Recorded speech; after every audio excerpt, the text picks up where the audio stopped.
Hi everybody, thanks for tuning in to segment 2 of Smacktalk. I'm Tony Gaglione. I'm Shawn Adams. We're doing a little transfer deadline day for the EPL and the soccer world today. Fellaini from Everton. Mario and Fellaini. Fellaini to Manchester United, my team. $27.5 million. Originally they wanted about 23.5. Yeah, that was his release clause, Yeah, and somehow it got up to 27.5. Not that I'm upset about it. I mean, we got money to spend at United, but what thing I am upset about is Fabio Contral from Real Madrid, the left back. We got him on a loan, but the papers came out late or something. Yeah, not only that, Abdel Herrera from Atletico Bilbao, you guys had already agreed to terms with the player. He'd agreed to take a pay cut, but it's all Spanish tax laws. There's a lot of red tape involved. When that big amount of money goes, they require the tax to be paid up front, which is kind of contrary to other. I mean, obviously, Man United should have to pay English tax, but they'd have to pay English tax, and so there's like a $6 million discrepancy on both contracts. United's Abdiel Herrera, they weren't willing to do that because they're already paying 36 million euros for him. With Fabio Contral, apparently there was like 3 imposters.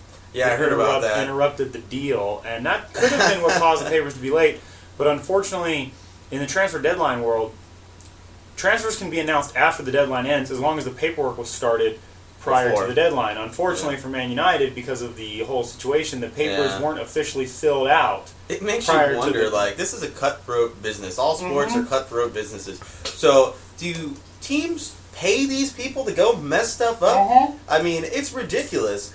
To see, you got match fixing, you got people impostering third party ownership. Yeah, people being imposters trying to. I mean, I guess anybody. I guess I can go into the office and try to buy a player, and they'll believe me.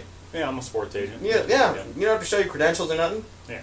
Come on, just fill out some paperwork. Before we get into the other deadlines, I do want to announce that the Gareth Bale deal is done. He was announced today as a Real Madrid player. I would like to say thank you to Tottenham Hotspur for selling your best player. Because you sold your best player to Real Madrid, they let us buy Mesut Ozil, a world-class player, to Arsenal for about 50 million euros, about 42.7 or 42.5, about half the transfer fee they paid for Gareth Bale. Yeah. We got Ozil, who's just about to hit his peak, plays for the German national team. The thing with Gareth Bale is you're going to wait a year or two for him to hit his peak. He's fantastic now. Oh, yeah, but he's not with Ronaldo is it's going to be pretty crazy. It's going to be pretty crazy. 2 of the fastest players in the world. Ozil gives Arsenal, unfortunately, a chance to win the league title. Yeah. And I hate to say that, but it's true. I mean, I'm a closet Arsenal fan. United fans are not supposed to be Arsenal fans. I like them. Yeah, see? You heard it. Yeah, I like them. Arsenal fan. I like Theo Walcott. I like Mikel Arteta. I like a lot of their players. I don't like anybody on their defense, and I do not like their goalie. I posted it on Facebook, though. Now that you think about it, we have 3 starters on the English national team that all play together. Sure. We have 3 now. Now we have 3 German national players that all play together. You've got 3 French players, Giroud, Koscielny, and Sagna, all play together. And then we have Carzola. Arteta, who has never gotten a Spanish cap, is beyond me. It's ridiculous. But you look at Spain's the midfield. style of his play is a lot different than what Spain does, doing. But you look at the quality as far as international players we have. Granted, we still have, Vermaelen, who's Belgian, plays with Fellaini on the national team. And then we have Chesney, who's Polish. But we have a great... as well as Nacho Monreal got his first cap call-up for this week for Spain's national team. But they've already qualified. Yeah, no, that's the thing, is that... they're just kind of looking at the young players now and seeing what's up and coming for the future. That's right. And so, but you look at the quality we have now, I definitely agree that with Ozil there, he can play center attacking mid, he can play a right or left wing. He can probably play striker. Not only that, with him there now, because he can play on the wings, if Giroud, Podolski, and Walcott can play center striker now. And what I think Arsene Wenger's doing is he's going to wait till January to see if he needs a solo striker. Because we tried to get Demba Ba from Chelsea, they wanted $3 million just for the loan fee, which is kind of ridiculous.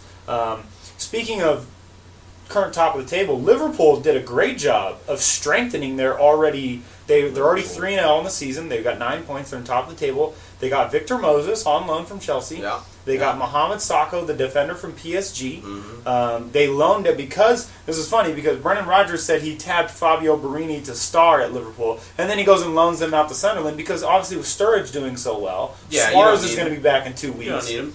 And Suarez is upset about it. He don't want to be there. No. They have a chance. There is three teams right now that are hot. And it's Liverpool, Arsenal, and Chelsea. Yeah.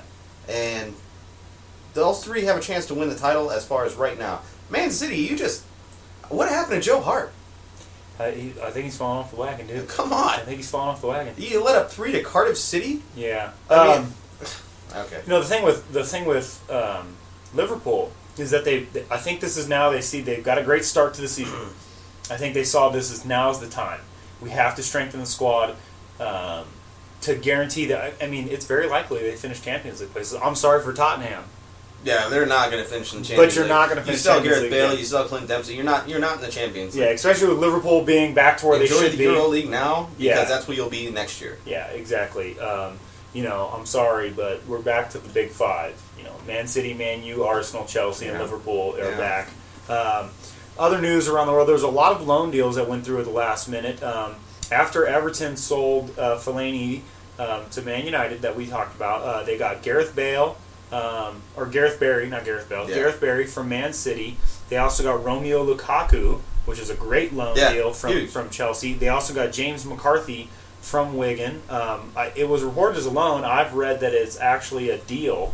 It might for be. $12 million. McCarthy won't start.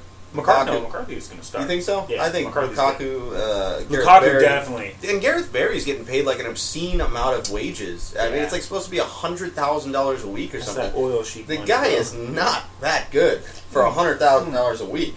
Exactly. He's a better He's a central Scott defensive Parker midfielder. type player. Yeah, exactly. Where he's not worth anywhere near $100,000 a week, but good for him that he's making it because he's not going to make it in another club. Yeah. Also, Kaká returned to AC Milan, the club that made him a star. They sold him for $52 million or something like that a few years ago. Now they get him back for free. 77. 77. Yeah. He was the record prior to Ronaldo. 52 million American, maybe. Yeah, around there. Anyway, comes back for free, so AC Milan gets a steal, basically. Yeah, big steal. And he's going to fit in just fine because they're struggling in the midfield right now. He's a mid-league, and plus with El Shaarawy and Balotelli, when he played at AC Milan, they didn't have an up-front strike force. Mm-hmm. Now they do. AC Milan just strengthened himself in Serie A. Also, Sunderland, not only they get Fabio Borini, but they got Steven Sessegnon. That's awesome because so Sunderland is doing a good job. I like to hear it because we play them in 2 weeks. Do you? I like to hear that kind of stuff just because you got an American striker on there, Josie Altidore, and he needs help. And if he gets the type of passing, then he'll be just fine. The service, that's the key to Altidore. Sure. It's the same thing with, we watched the Spurs Arsenal North London Derby yesterday. The thing is they got Soldado. A stat came up that was kind of surprising is that their only 2 goals they've ever scored this year are from penalties. Yeah. Well, Soldado is a service in the box. He's like Altidore. He needs good service. You look at Altidore at the national team. They got Bradley, Donovan. They're giving the ball in the box. Sure. That's what Soldado needs. But here you have these other players that they've signed that are shooters. Yeah. So now Soldado, his only 2 goals come from penalties, but I worry. I'm sorry, but I love to see him fall, but I worry that Tottenham Hotspur fans have gotten their hopes up. They spent They Sunday, spent a ridiculous amount of money. Just to put this in there, Sunday. At Sunday, granted today we got Ozil, but as of Sunday, we spent $0 in the transfer market. We got 2 free transfers, $0. Tottenham Hotspur sent £107.4 million during the summer. Granted, now that the Bales deal's done, they've gotten a big chunk of that back. All of it. But not 107, 84 million pounds. Oh, yeah, okay. But anyways, they got a big chunk of it back. But they had spent $107 million, because that wasn't announced yet. They'd spent $107 million. We beat them 1-0. And so I love to say this. Spurs spend the money, Arsenal scores the goals. It's sad. It's sad because it's sad that a team could do that. That's like watching the Yankees every year not win the World Series after you buy the entire. But that's all-star something that's in roster. sports, though. That's something that happens. You cannot buy a team. Look at the Miami Dolphins. They got all these free agents. I'm sorry, but Miami Dolphins are not going to unseat the fucking and Patriots. you see that with any sport. In hockey, you got the New York Rangers. They're buying up everybody. They got Marion Gaborik the other year, and they did nothing. They did nothing. They did nothing. They made the playoffs. Basketball, obviously, you got the Knicks and the Miami Heat are doing just fine. Obviously. Yeah, but that's a different story because they didn't just buy 3 players. They bought 3, or they already had one. They bought 2 of the perfect But fit one for guy each can other. change a game in basketball. Yeah, and it was only 5 people on the court. Not one guy can change a game in football. Not one guy can change a game in baseball. Unless he's your starting pitcher every game. Yeah, exactly. I mean, even Justin Verlander at his best only got 30 starts. And even in soccer, one guy may make you better. Yeah. But you definitely need a team around him. Definitely. I mean, you look at teams that have that one-star player. Like Fulham, they got Berbatov. Berbatov's But they don't have... Berbatov led They sold Dembele. They sent sent Dembele and Dempsey to Tottenham. Yeah. And now Berbatov was left alone. What were they... Berbatov doesn't have anything. So, AC Milan was getting drawn out where they only had 2 world-class strikers, basically, in Balotelli and El Shaarawy, and nothing in the midfield, and look what happened. Yeah, they were getting killed. They got beat by Hellas Verona. There you go. A newly promoted team or something. Newly promoted team, yeah. So there you go. Yeah, so big thing in soccer, the deadline's closed now. Mm-hmm. We have the international break coming up this weekend. Friday and Saturday you'll have qualifying games. And then we will resume the EPL. Yeah, we play. USA plays Mexico.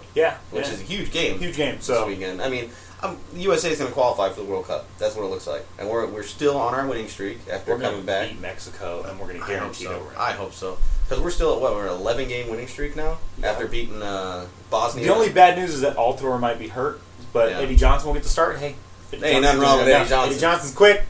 Ain't nothing wrong with Eddie Johnson. That's it around the soccer world, guys. Thanks for tuning in for segment 2 of Smack Talk. Make sure you stay in for segment 3. We'll be talking about NCAA football. I'm Shawn Adams. I'm Tony Gaglione. Thanks for watching.